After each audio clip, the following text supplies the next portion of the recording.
Medical college ও হাসপাতালের চিকিৎসকের উপর নৃশংস হত্যাকাণ্ডের ঘটনার প্রতিবাদে পাঁচগ্রামে প্রতিবাদী মিছিলে পা মেলালেন বহু মানুষ।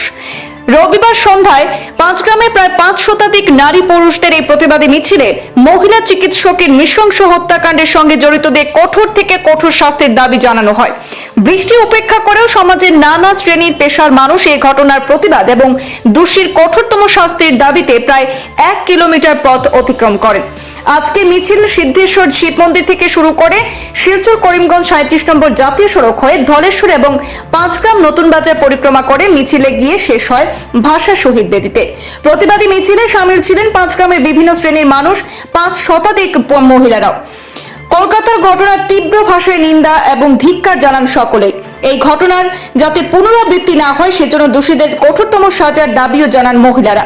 আজকে মিছিল সিদ্ধেশ্বর শিব মন্দির থেকে শুরু করে শিলচর করিমগঞ্জ 37 নম্বর জাতীয় সড়ক হয়ে ধলেশ্বর ও পাঁচগ্রাম নতুন বাজার পরিক্রমা করে ভাষা শহীদ বেদিতে গিয়ে মিলিত হয় এবং সেখানে প্রতিবাদী বিক্ষোভ দেখান জনতা।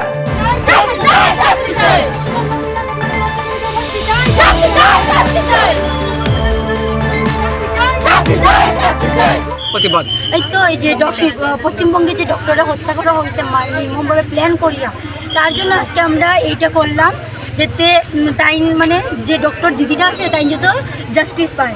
তো আমি সরকারের কাছে এইটা কইতে পারবো, আমি যে কলেজে যে এত কিছু ব্যায়ামের জন্য এত কিছু স্কিম দেওয়া হয় তা না দিয়ে আমাদের কলেজ যে আছে কলেজ স্কুল, এই কলেজ স্কুলে যদি মেয়েদের জন্য স্কাউট দেওয়া হয়, এনসিসি যে দেওয়া হয়, তারপর ট্রেগেন্ডো এগুলো যদি দেওয়া হয় তাহলে মেয়েরা ছেলেদের উপরে নির্ভর হতে হবে না, নিজেই সেলফ ডিফেন্স করতে পারবে।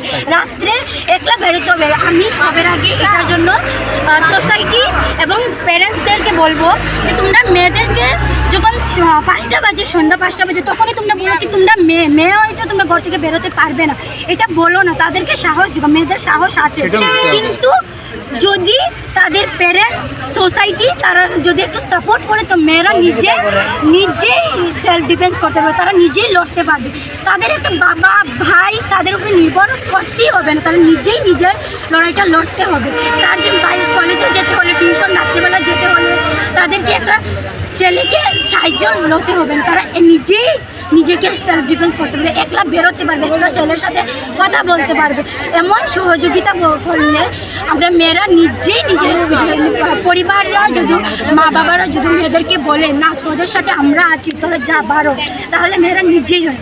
আর সরকারকে অনুরোধ করব যে স্কুল কলেজে যত স্কাউটের আর ক্যারেটার তাদের যত সহযোগী দেওয়া বাড়ানো হয়, হ্যাঁ, তার সব জায়গাতে যত মেয়েদেরকে নিজের ডিফেন্সটা শেখার জন্য আলাদা কোচিং সেন্টার একটা আলাদা দেওয়া হোক, যেরকম আলাদা আলাদা ডিপার্টমেন্ট থাকে, সেম একটা কলেজে একটা স্কুলে তাদের এই ডিপার্টমেন্ট দেওয়া হোক। অন্য কিছু না, সাইকেল স্কুটি, আমরা মেয়েরা স্কুটি চাই না, স্কলারশিপ চাই না, এই মোবাইল চাই না, এইসব কিচ্ছু চাই না।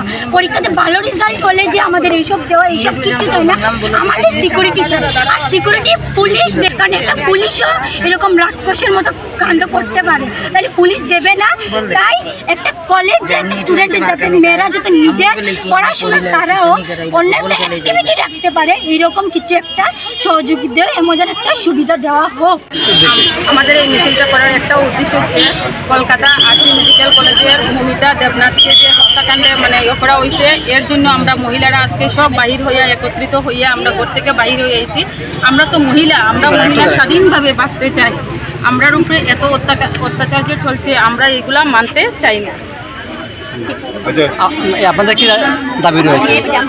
আমাদের দাবি রয়েছে ওই কলকাতার যে মুখ্যমন্ত্রী মমতা ব্যানার্জি টাইমকে ইস্তফা, এই পদ থেকে ইস্তফা দিতে আপনি ওই যে দিদি যে কিছু বলেছেন ওইটাই সত্যি, আর এইগুলাই আমরা সবাই মিলে করছি। আজকে এক নারীর উপরে এইরকম অত্যাচার, কি বিশ্বাস কালকে আমরার উপরেও হইতে পারবো, আমরার মা বোন আছে, আমরার উপরেও হইতে পারে।